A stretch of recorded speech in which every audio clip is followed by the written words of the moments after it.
Alrighty. Hi, I'm Hastings Sanderson. I'm on the web as Model Book Muse. Right now, that is a Facebook page primarily, but I do own the website that is modelbuch, modelbuch.com. There's like two things there because I am really bad about moving things, but I got a new laptop yesterday, so hopefully we'll actually move things there so that they are accessible and organized as opposed to me just doing brain dumps. In the SCA, I am Prax Latrina, and most people just call me Prax. But my major geek is modelbooker, which are 16th century pattern books, which they were published. They have all kinds of amazing ideas that you can use for all kinds of purposes. And they were published for exactly that reason. They were published for use. They're basically the 16th century version of clip art. They are there for all kinds of artisans to use. We'll talk about what some of those uses are in a few minutes, because most people go, but Prax, I don't do embroidery. What am I going to use these for? We'll cover that. So we'll start with, what is a model book? There were over 150 pattern books published beginning in 1524. Before that, we have individual sheets, but in 1524, we get the documented first book. They continue into the 17th century. And they are basically, as I said, the early modern clip art. Also important to note, since this does come up, a lot of these patterns are much, much earlier. You'll see them in Egyptian textiles. You'll see them coming out of various other traditions. And so while they are definitely documentable for 16th century, they are also documentable for other areas, because what's happening is the publishers they want to make money. And so they are finding all the possible patterns they can possibly find. And they are shoving them in books and saying, hey, buy this because we have so many patterns. You should buy this because I have 100 patterns. You should buy this because I have 500 patterns. This time I have 620 patterns. You should totally buy this book. It's the new and improved book. And many of the titles are exactly that. In fact, the first dated book we have, which is 1527, is specifically the new and improved model book, which is one reason we knew that there were books previous to that. So why are 16th century pattern books interesting and new? Hi, Colin. Previously, if you wanted a pattern, specifically an embroidery pattern or any other pattern, you hired an artist and you had them paint your pattern for you. They will either, in most cases, they will paint it directly on the surface of what you're embroidering or using. And there are some fabulous instructions clear back into the 14th century in Cennini's book. But at this point, as we get the printing press, and as paper becomes easier to get, and as people are starting to, as the various publishers are beginning to publish more, they are putting out ideas because they're finding that people like how-to books. There's all kinds of how-to books that are being published. There's things on, hey guys, can you stay out of the kitchen? Hey, Lorelai. Yeah. Shh. Sorry. Thank you. I was just telling you that. I gave them information, but apparently. Okay. Anyway, they are beginning to put out books on how-to. We have everything from, well, the most popular are How to Conceive a Son. That's always the big one. That's the most popular 16th century how-to book. But there's also books on how to do calligraphy, how to do there's a fabulous book by Tagliente, who is one of the early model book publishers, on how to learn to read, and it's aimed at women and servants. So there's this big rise of how-to books, and the model books are, and they have a merchant class and middling class that is developing and having money, but maybe not as much money as people who have their artists on staff. And so having the ability to have a pattern that just is on paper and you can either hand to your embroiderer or you can use yourself, really ups the possibilities for what can be done. It gives these patterns that were once, hey, I commissioned Vinciolo to make me a lace pattern and I'm the Queen of France, and so I'll have that, versus, hey, I can use the same pattern that Vinciolo developed for the Queen of France and I can put it on my own ruff. And we do see exactly that. So we have moving from hiring an artist to being able to have just have your patterns already available.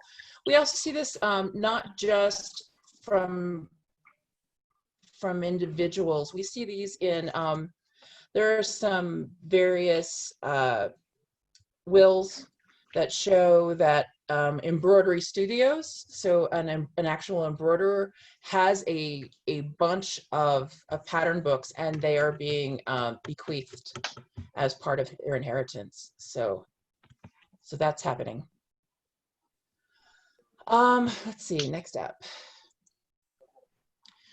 In addition to the ones that were specifically developed and have, hey, this is for embroiderers, you have, as I said before, you had some loose pages where they're similar to kind of what later broadsides are, where you just get a page or two. And while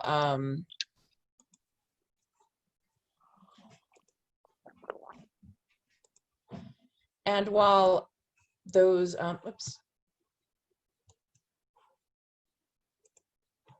and while those various pages were available, sorry, let me step back.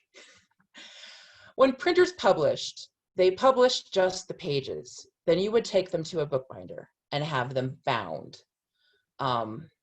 But some things are not published as books. They are just published as a page. For instance, one of the most well-known and common of those were a series put out by Hieronymus Koch, and see if you can see. Can you guys see me in addition down the bottom, or do I need to unshare the screen? Anyway, I will show you some of these later. I have a large selection of those in this book that's right next to me, and I will show you a few of the loose pages. There's also herbals. So we're starting to see like some of these where we see basically botanical drawings, and those are being used by some embroiderers. We're seeing bestiaries. One of the most famous bestiary uses is in the Mary Queen of Scots embroideries, the Hardwick Hall embroideries. They're taken directly from Gesner. We also see them in travelogues. We have people who are traveling to the New World quite frequently, and they're having pictures that they're publishing. Emblem books, those are very, very popular.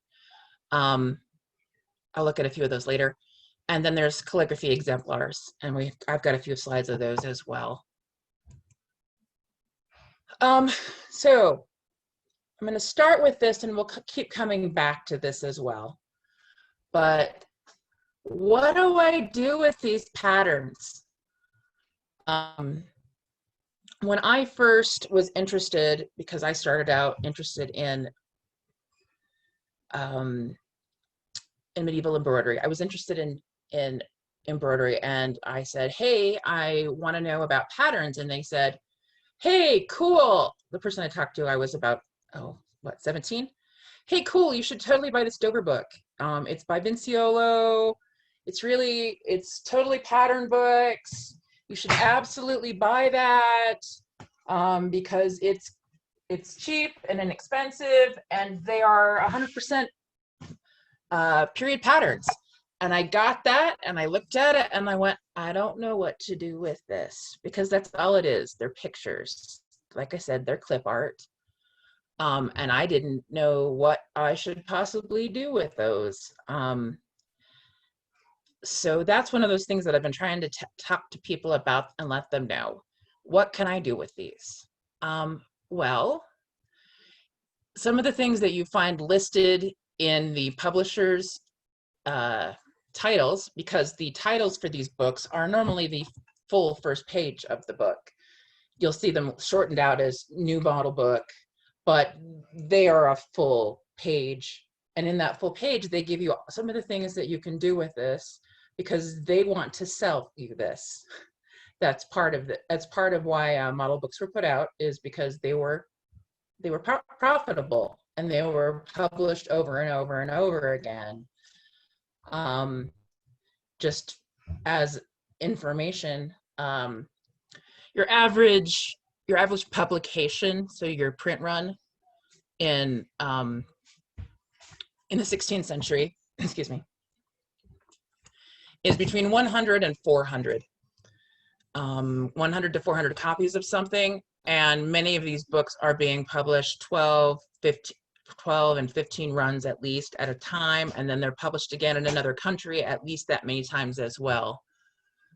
And in a lot of cases, they just slap on a new front cover and say, hey, this is my brand new book.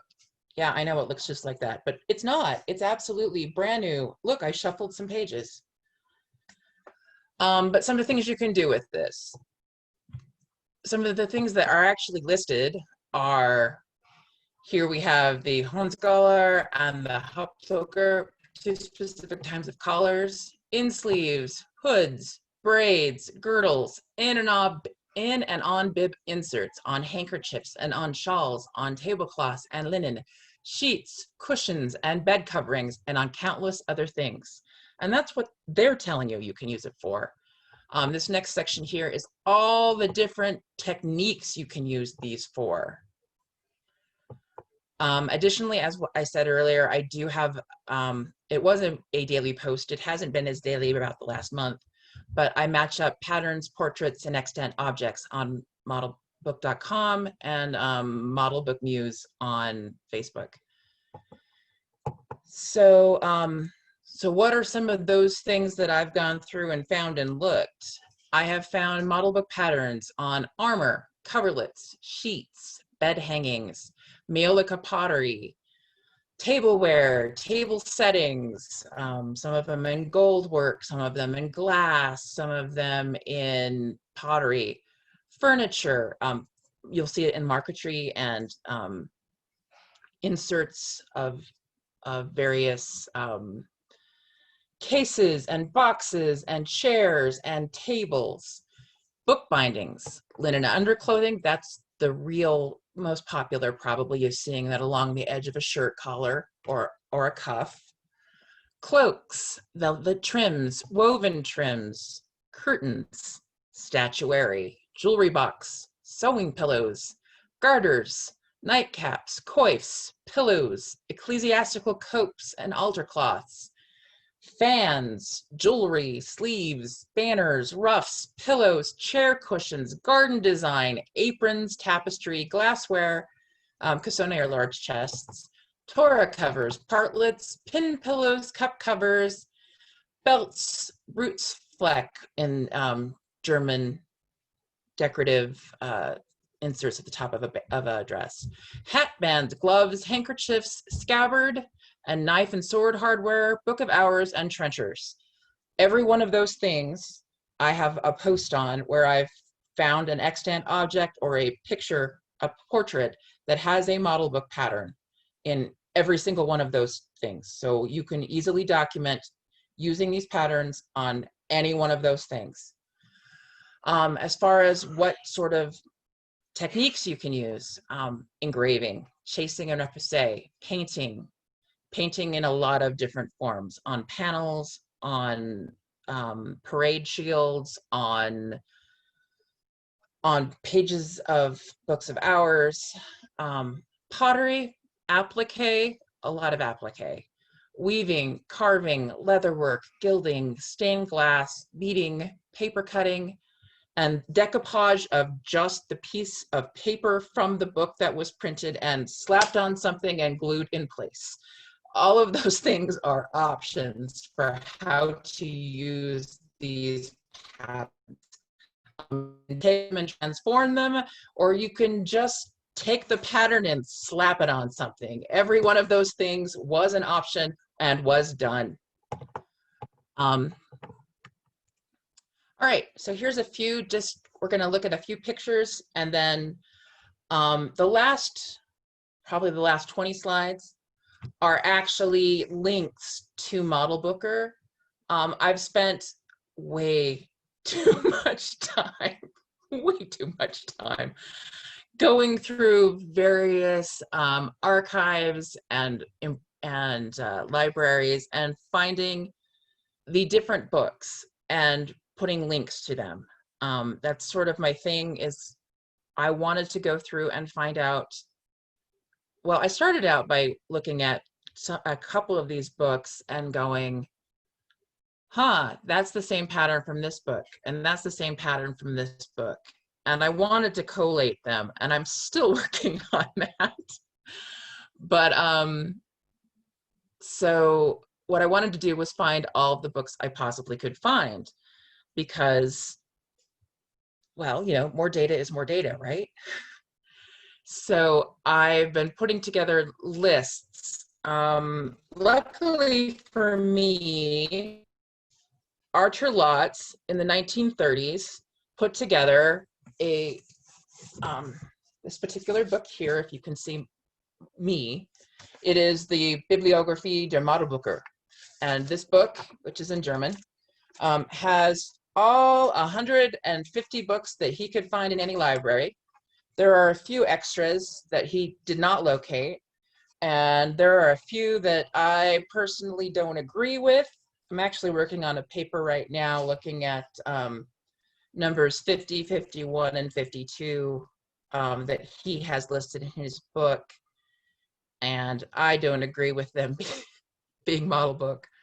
They're fabulous books, but they are really much more developed specifically for jewelers. They don't really fall into the same category. So that's my current weird paper that I'm working on. But anyway, so luckily I had this as a roadmap to tell me where he had found these in the 1930s. And we are so very, very, very, very lucky that so many of the archives where these are held have decided to go ahead and digitize them and make them available. And so I have done what I could to take those and make them so that other people know where they are. There's also an amazing researcher. She's at the University of Texas, Arlington. Her name is Helen Huff. And I've got her information as well. And she's also been doing a lot of that. She has a lot of lists collated over on archive.com. And she's also gone through and re-digitized a few things. She and I have gone back and forth. I've also gone through and have been trying to find anything I can find that hasn't already been digitized. And conveniently, there are a few sources like eBooks on Demand, which will go through about 37 of the European libraries, primarily in Austria, Switzerland, and some of those countries. And you can pay them and they will digitize books for you. If it's in their library and it's pre-1900, you can give them money, and it's not that much money. I have had a couple of books done. One was like $20, one was $32. And they will scan it for you. And then they will make it available to everyone else. It's a little slow right now, and obviously they are not working right now. But I've had 3 different books digitized and made available for, through using their service. The Met went through and did a huge number for a exhibit they had a few years ago called Fashion and Virtue, which discussed the use of model booker and print and how it affected fashion and the transmission of motifs and decorative motifs. At that time, which they have a gigantic collection. The Met actually has the second largest it has the second largest collection of model books, of these pattern books, anywhere in the world. It has the most accessible teaching and learning collection. They have scans of books that they don't have, and they've been great about that. The largest collection is at the BNF. It's at the French National Library, and the German National Library also has a huge collection. Theirs isn't quite as accessible, but they're working on it. But there are quite literally 100 of the 150 that you can easily access, and I've got those links later on. But anyway, here we go. This right here is an elephant from a bestiary, and here you can see it in one of the hardwood collar embroideries. This right here is an emblem, just to kind of, since I was talking about them earlier. Emblems are I'm going to be teaching a class on this next week. Emblems are basically temporary heraldry. They're sort of memes. They're basically something that somebody wants to tell you. They want to communicate something to you. And so they have a picture and some text, and there's some puzzle involved in reading what they're telling you. But because it was a published picture, they were also used as pattern books. This is a very, very late pattern book that you'll see, but it's also more of the idea of the herbals and the bestiaries.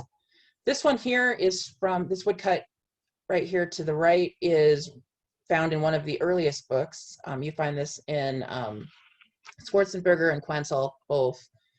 And so the very, very sad unicorn, which always makes me laugh. Well, it makes me sad, but it makes me laugh too. Just to see, so that there are kind of these little cartoony things, as well as the lace patterns and other things. This right here, I've got as a slide both to show you the lace pattern edging, which was originally put around calligraphy examples, but also because they make really convenient frames to tell you about some of where the patterns came from. They came from Arabic textiles. As I said before, some of these are patterns that were being used, and we find them in extant Egyptian textiles back to the 11th and 12th century. Again, we're not finding those other places because linen doesn't last other places like it does in Egypt. But these are not new, and in a lot of cases, these are not new patterns. They are patterns that have been used. This is just an additional way to continue and disperse those patterns. That's one of those things that it's one of my soapboxes. A lot of people say, well, this pattern was published in 1527, so you can't use it before. And that's really not true. And also, it was published in 1527, so you really shouldn't use it into the 17th century, which also isn't true, because they were. These patterns are kind of,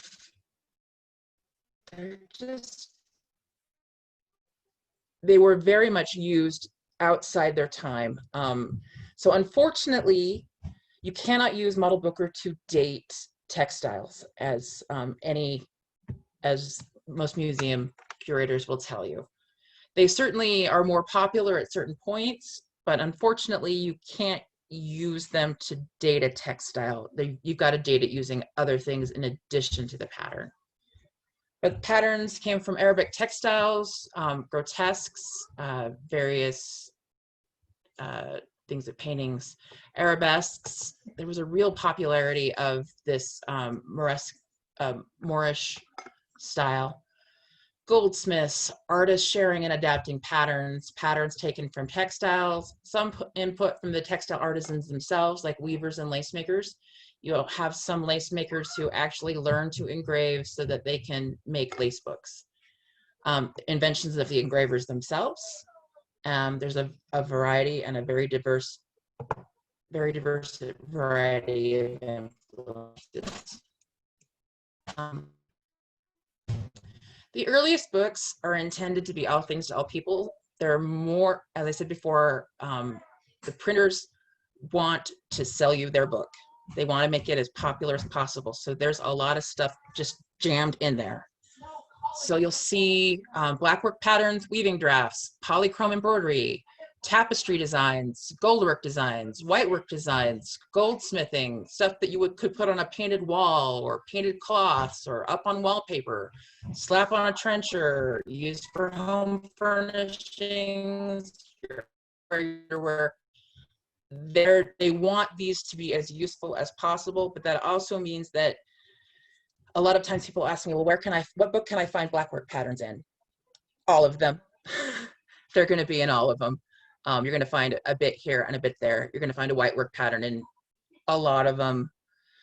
And again, where they're adding new patterns, but that doesn't mean you're losing the old. What's happening is the books are just getting thicker.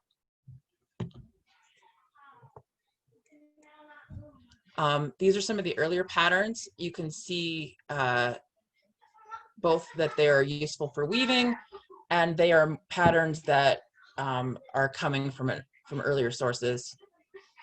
This is one of those trenchers. Like, hey guys, can you please go in the other room? Go downstairs, please.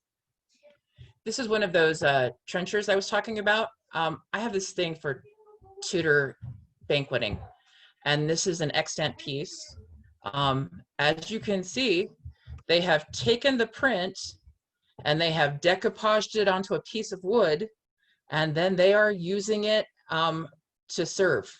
As I said, they're just taking the print, slapping it on something, and so you don't even need to draw, which is awesome. This is from a series of Sibyls, and it was used as, again, you flip it over where you don't have the image, you put your nuts and your candied peel and whatever else, and you eat your treats, and then you flip it over and you guys can play games. And that's what those were used for. Here's some armor. You can see the patterns that are being used for that. This is from the model book. This is from a book of patterns directly from an armory. It's from the Greenwich Armory, which are super cool to look at. The Met has the whole book. And this is an extant armor that was using this pattern. Here are some tapestry designs that these are published, and then they're great pictures on their own, but they're also used for patterns. For tapestries, this here, one, they're blackwork design. They're very simple blackwork designs. Two, you can match several of these up with the extant Egyptian textiles. I don't have a lot of examples of that because I've really tried to have blinders on it and not go down that rabbit hole. I've gone down that rabbit hole a little bit, but I'm really trying not to. It's not going to work, but that's my excuse.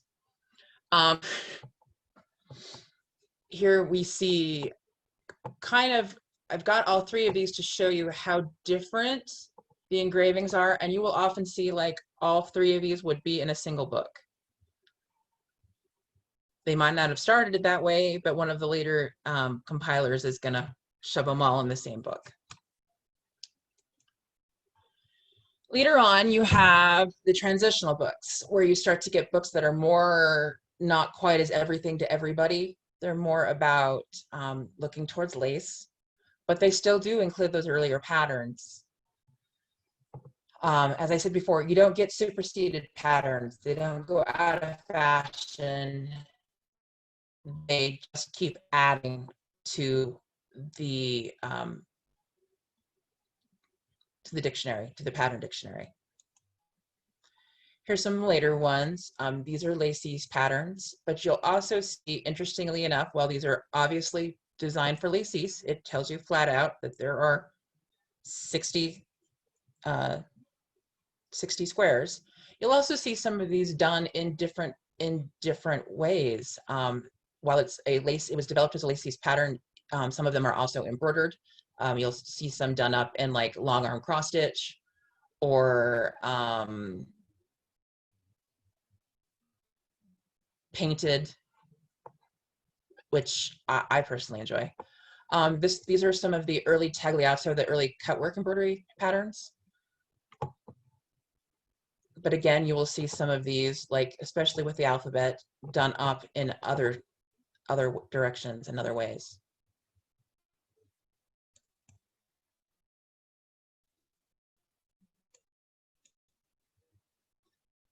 Here's a few others where you can see like this one right here, which might have been done in couched quartz or embroidered, where this one might have been done in it might have been done in any sort of counted thread.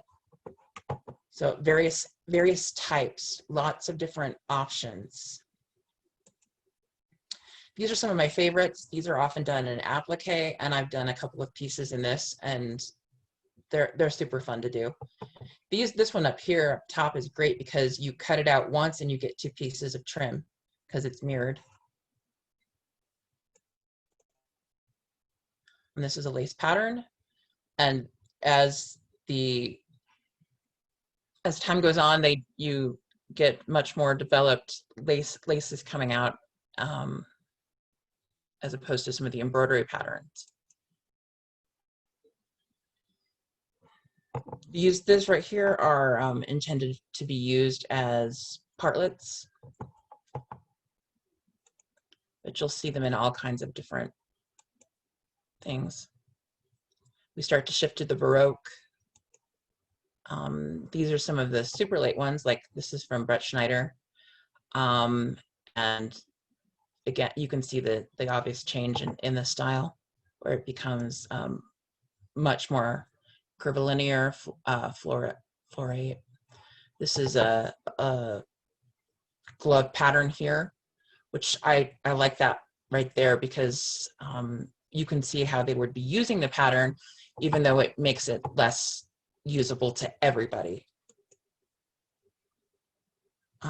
These are some late patterns, and I pulled it out so that you can see that they are still, this shows up in Seed Marker, which is one of the later books, but they're still using the same type of pattern, but they're also using new types of patterns. So they're not superseded, they just continue. And here we start where the heck these books are. I use the lots list. I first published that back in like 2012 on my really old blog. But I find it's a good basis for where to look at things, but it makes it difficult to search if you don't know exactly what you're looking for. So I've got it set up in a couple, and hopefully those will be published in the next couple of weeks. I have various lists set up with alphabetical and a few other options, but lots is sort of kind of maybe chronological. Well, it is chronological, but he puts all the German books first, and then he puts the French and Italian books afterwards. So the first 65 books are the German books chronologically, and then starting in 65 and going to 152 they're the, well, going to 150, they're the French and Italian books in chronological order.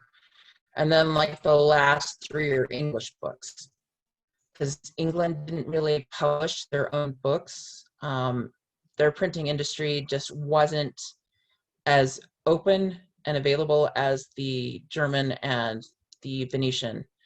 At one point, there were quite literally 1,400 different printers in Venice. So, and they were pretty easy to get licenses for publishing, as opposed to the English, who didn't give licenses for publishing for things that they saw as frivolous, which they saw this as frivolous. So we start with the German books. And just so there's more slides to look at, just because they're pretty, and I'm just going to have lists here. Again, this list is mostly just so that you have it later on, because you certainly don't want to write them down now, but I will publish this set of slides, and I have them available a couple of other places. There's a few that I haven't found online, although this one here I have found online because I just had it digitized. So I'm updating those because I'm always finding new books, and I'm actively trying to make sure that new books are available. Well, all the books are, as many as we can find, are available for people to look at. So if anything, there will just be too many books. This right here is a plate the Met had put together by a my hero. She went through and found 16th century textiles and matched them up with, Marion Haig matched them up with books, pages from books. So this is actually a plate that the Met has. Her collection is at the Met as well as the Cooper Hewitt. And you can just flat out see, hey, this is a textile. Hey, here's the pattern. Like, same deal here. Hey, here is a pattern. Here is a textile. This is a belt that's fabulous green woven belt. It's also in their collection. Again, hey, look, there's that dragon. Hey, look, here he is in a book. And again, here's another piece where we see this done in a polychrome embroidery, matching up. Oh, look, here's another one. Lots 35 is also available online, and I'll get that one updated. So just scrolling on through those. Are there any questions? Does anyone have any questions right now?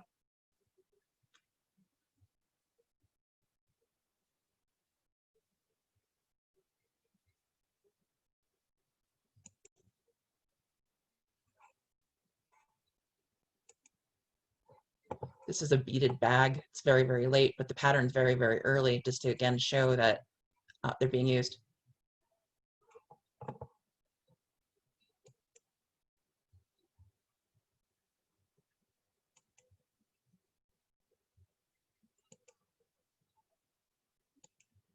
And here we are in the Italian books. So we start again back at 1624. Tagliente, who is my favorite only because I've written way too much about him. So seeing again, hey, here's a pattern in a shirt collar. Here's that pattern from a book. And like I said, I have a huge number of these, about 2 years worth of mostly daily posts available on my Facebook group, and they are being slowly moved over to modelbuch.com. Pair of gloves, knitted gloves with a pattern.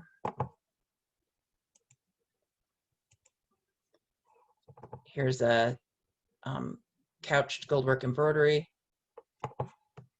Like I said, you can pretty much, whatever it is you want to do with a pattern book, it's probably been done. You can probably document it. You just kind of keep looking, and they're there. Yeah, unicorn awesome. I agree.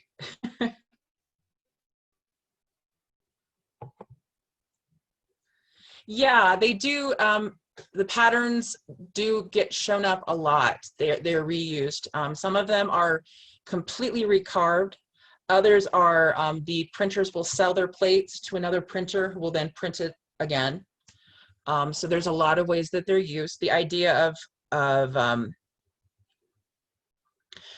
plagiarism certainly isn't a thing. And also, interestingly enough, there's a fabulous article by Genevieve Lucy, who I don't have in this handout, but I will link it, where she talks about the printing culture of 16th century Venice, where the printers want to help each other. They're in competition, but they also want to assist one another. And so there is actually a lot of give and take back and forth between them. And interestingly amount, she has done some amazing research on Vavasore's printing area. And part of that is, again, they want to compete, but they also want to keep the printing culture to be vibrant, because that's the whole point of it, is that they are the greatest printing culture in the world at that point. Here's another one where we can, hey, look, the pattern exact. And they're super fun to do. It's a great treasure hunt. I spend a lot of time, spent way too much time going through various online sources, and they're everywhere. Once you start seeing them, you just keep seeing them. They are everywhere. Some various laces. The little camels, chickens, there's some sort of silliness.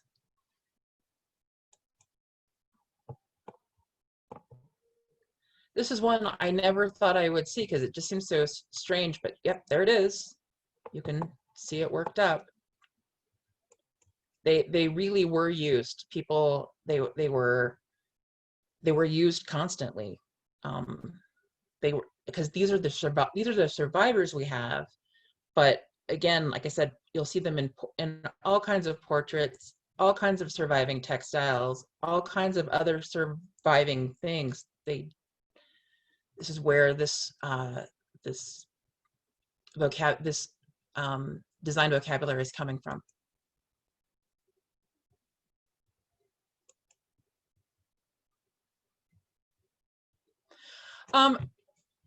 How early did we find them coming out? They were printed in the earliest printed book is 1524. We have some various pieces of pages, specifically the drawer knots, that are then published later and published later and published later, that were more like 1519. As far as the patterns themselves, again, we see them in some very, very early Egyptian textiles, and there is, well,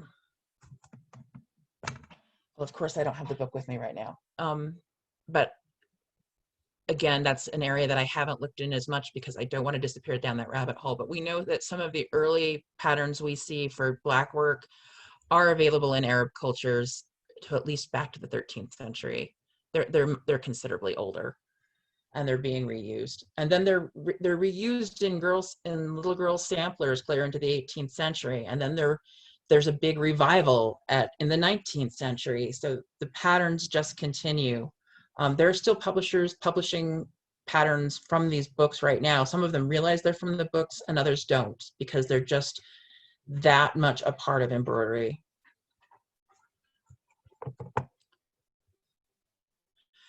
And yes, there is, I will publish these slides, the link to that for the handout, just because it works better to have these links in a just printed form. It works better just to be able to go click on them and actually go somewhere, as opposed to trying to type them out.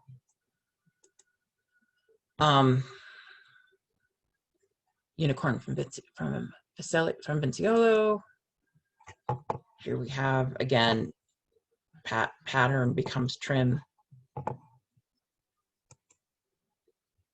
This is a lace from Parasol, she's one of my favorites. And that's one thing I should point out, is several of these engravers and publishers are women. It is one area that we do see women being involved in. They are involved in the printing trade, and they are involved as engravers and publishing some of these patterns. And some of them, I mean, she has 4 different books. They were some of the most popular. They were well received and made a great deal of money. Let's see.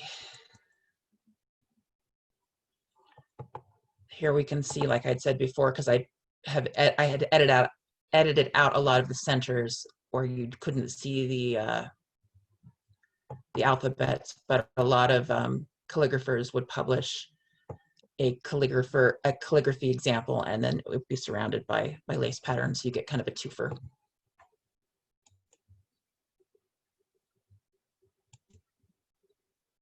This is a kind of a late one. It's again from a female engraver. It's from Rosina first. Her father, Paul, her whole family were printers. This is one of the latest. It's an English one. It's from the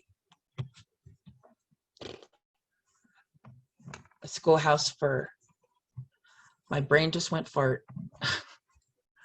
Yeah, A Schoolhouse for the Needle.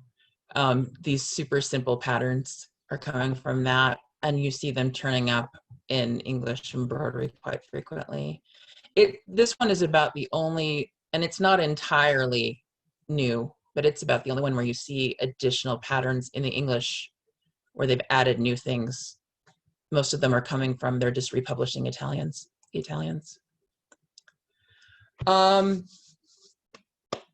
Oh, yeah. There are many pattern books that were developed for other arts and craft and professions that provide inspiration for embroidery. Lots focuses only on the obvious pattern books. So once you get past those 150, there's even more. There's a few others that don't fall under his list, and I've included a few of those. This one is Trevelyan, who is not, they're not published, so it's not technically a model book, but it's certainly, he's gone through and picked some patterns he likes from model books and from other places, and so it's a useful source that falls sort of in there. I have the actual links for these particular books, and I will post them up as well. I thought that they were actually in here, but they are not. Lots I've been talking about, and then these are some of the earlier writers writing about these. Interestingly enough, while there was a big surge in like the 1920s and 1930s, especially to catalog the books, not a lot of writing has happened until very recently, the last few years. And you'll start to see, most people just republish the books themselves, but there has been some more scholarly work coming out. And I've been putting together a bibliography on that, which is not complete and is not part of this class, but I will have on my website eventually when I get my crap together. Sorry, guys. All right, any other questions?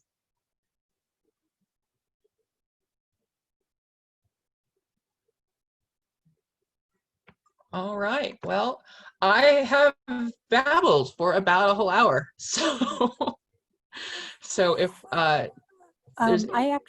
I had a question. I had asked it in chat. I guess it didn't show up for you. Anyway, I was wondering specifically which model, the Sybil that was on the dessert trencher. What model book did she come from? That one's not specifically from a model book. It's from some of the others. It's one of the loose pattern sheets. It's from a series. Okay. I think that one is, I want to say Etienne de Laune, but don't quote me on that. Okay. There's a few others, but those roundels are coming from some of those same similar sources. They're not specifically model booker, Okay. but I kind of look at a few other things as well, and I can get you the exact info on where that Yeah, one particular is I was just interested because one of the projects I want to do is like a set of dessert trenchers like that. Yeah, I'm working on And one as well. yeah, Yeah. yeah, and I just think it's so cool that you actually had like basically prefab ones. Yeah, they did quite a few of them, and there's some extant Yeah, ones from at least 3 different prefabs where you can go and see, yeah, this is this. We slapped it on and decoupaged it. I put it in there as yeah, more of a, hey, you can see these being used for this specifically, and it's a yeah, use that yeah. they're using the Oh printed yeah, pieces for. absolutely. Yeah. Yeah, I just think it's exciting that it's like you can just do a prefab one because not Yeah, everybody's I fun. don't need to. I'm just gonna copy it. I'm just gonna do some take my pen, my watercolor, add a little color, decoupage it in place. Ta-da! Yeah, exactly. I have to say, I love that you share my adoration for the derpy unicorn. Like right now, I'm working on an embroidered band that's going to go at the bottom of a pair of Venetian or Italian style underdrawers Hmm. that has the derpy unicorn sitting in foliage. So Awesome. Yeah, yeah, there's some really goofy things. There's some amazingly interesting patterns that you just go, hmm. Some absolutely charming ones. You can pretty much find a lot. I mean, just I keep every time I think I've seen what's out there, I find more and go, that's awesome. Or I look at something that I swear to you, I've looked at 7 times, and I look at it again and go, I didn't notice that.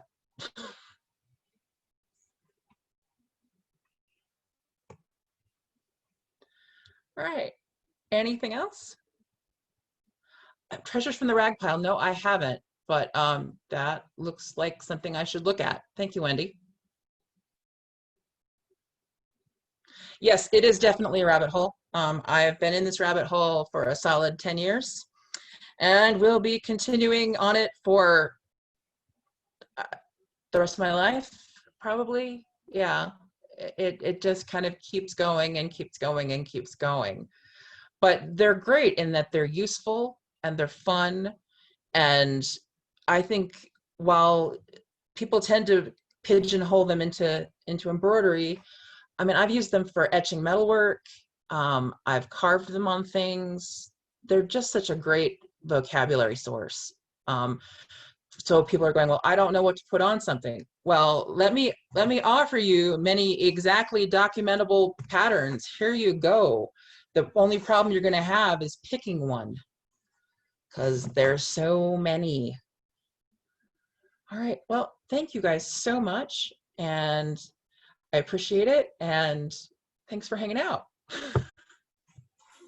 thank you. It was a really great class. You did a great job practicing.